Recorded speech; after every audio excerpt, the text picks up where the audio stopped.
Hi guys, welcome back to another video. Welcome back to my channel. So throughout the years, we are seeing that aviation industry is booming rapidly, specifically where airlines are applying multiple orders from two of its major aircraft manufacturers like Boeing and Airbus. So aviation industry is not only about aircraft manufacturing. Aviation industry also subjected to understanding the airline's performance and customer satisfaction on their air travel experience. Right. For such cases, airlines work together on main mission, that is building more profits and building customer satisfaction. For such case, again, airlines would start creating a strategic partnership with one airline to another airline, like preparing a code share agreements or lease agreements, etc., for sustaining a better profitability between both airlines together. But in the same way, there are 4 to 5 group of airlines who again join forces together as a single unit, that is so called as an alliance. Right. So to understand what alliance here in aviation industry, we are going to have a deep dive on 3 major alliances in aviation industry, starting up with Star Alliance, we have One World Alliance, and last but not the least, we have SkyTeam. So we're going to understand about the history of how these 3 alliances was formed, what were the functionalities of the alliances, and what are the offerings provided for passengers for the air travel experience as well. So without further ado guys, let's get started. Alright guys, so before we get into a deep dive on 3 big alliances in aviation, first let's try to understand what exactly an alliance means in general in aviation. Okay, so basically it represents as an agreement between the number of airlines who work together for building more profits by providing more number of flights and connections across their networks.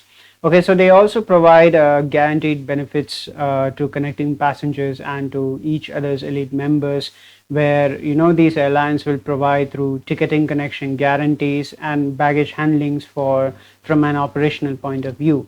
And interestingly, membership alliances, they also provide win-win solutions for passengers and airlines by providing access to more destinations with their choice airlines and making their booking transfers more easier and efficient. So additionally, there are more ways to use, like reward points and elite benefits for airlines, that they allow to build more profits by providing more destinations to more customers without the need of operating flights by themselves. So by combining these network member airlines, this ultimately plays a key role on building more profits and building more customer satisfaction by building a single unit. So in this case, let me give you one example here. So we have 2 One World Alliance members. One is American Airlines and Japan Airlines. So me as a traveler, so I want to travel on American Airlines from Dallas to Tokyo, and then once I arrive at Tokyo, I'm going to transfer my flight on Japan Airlines from Tokyo to Sapporo. Sapporo is a place in Japan. Okay, so now during this connected flights here, okay, so one of the biggest benefits is you do have same itineraries, and also you do although there are 2 different airlines, so basically your experience will remains the same because you are a part of an alliance member here. Okay, so being as an alliance member, you do get a good elite benefits, like usually you will get mileage points here. So that is a general logic what an alliance role plays here as a traveler, and also understanding that okay, this is a very good offer provided by these 2 airlines, even though working as a single unit. So this is where it shows a better customer satisfaction and also building more profits, like I already told you.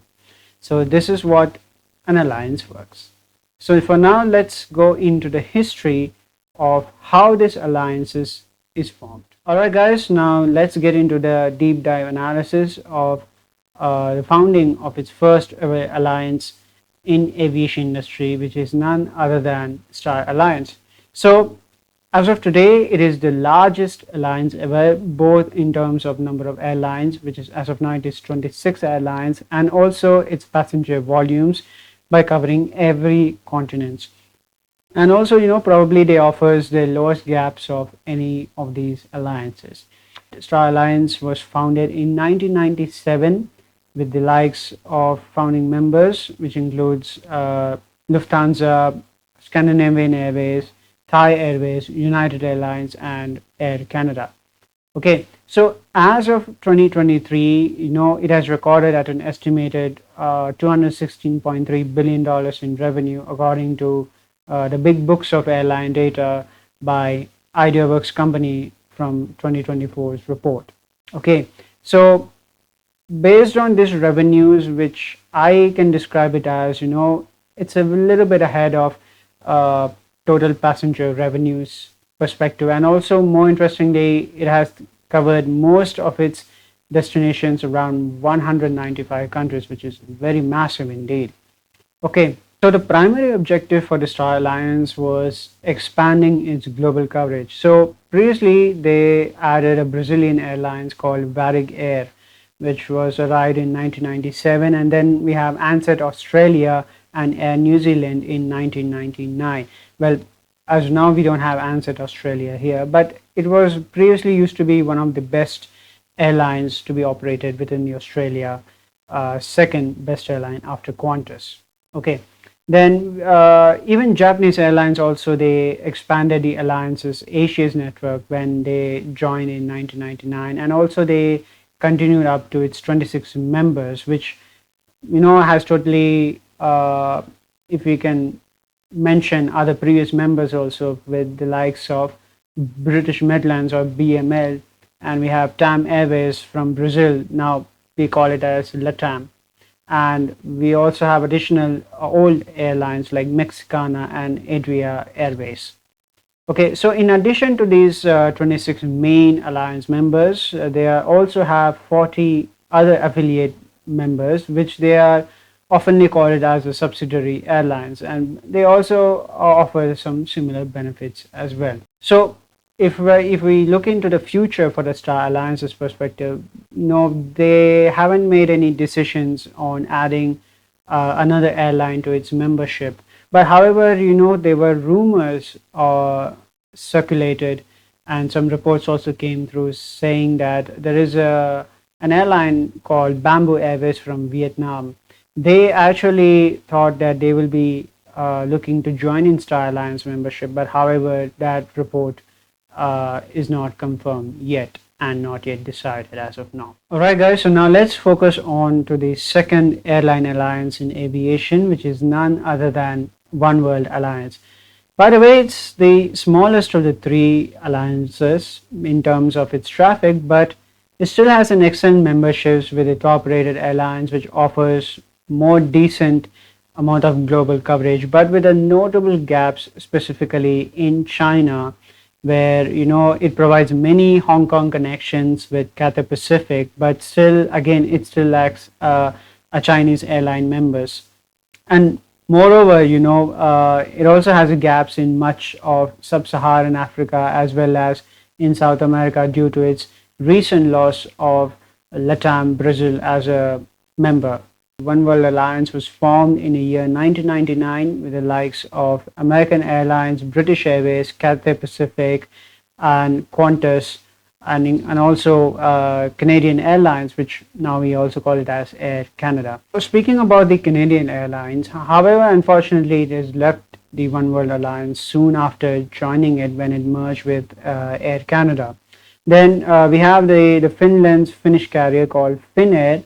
It was the first to recruit and join the One World Alliance, and then followed by the Spanish carrier called Iberia Airways, and then we have the Chilean airlines called LAN Chile also joined the alliance. Then in 2000s, Japan Airlines, Royal Jordanian Airlines, and Hungarian carrier called Malev, they also joined the alliance, and that has grown up to 13 airlines as part of their One World Airlines Alliance members. So the latest addition in a One World Alliance members is none other than Royal Air Maroc, which actually joined in April 2020, and that has given an opportunity to add several African destinations to the network. But however, on May 2020, the alliance has lost a key member, LATAM, which, as I have already told you, which is by far the largest airline in South America and was an important part of One World Alliance. So, in a wake up of its departure, there is no member in present in South America, like I've told you before.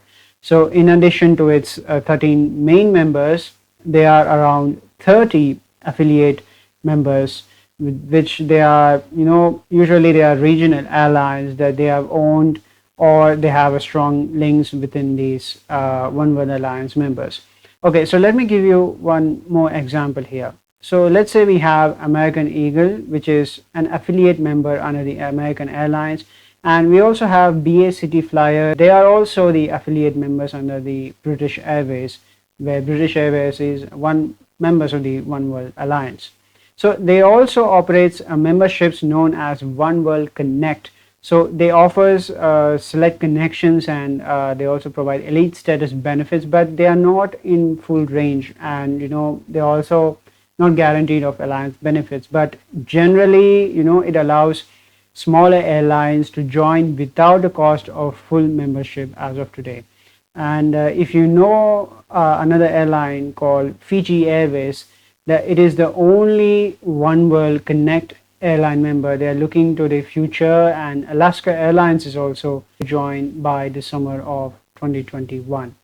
So ultimately, this will make One World the only alliance to currently have two US based members following the loss of LATAM and 2020.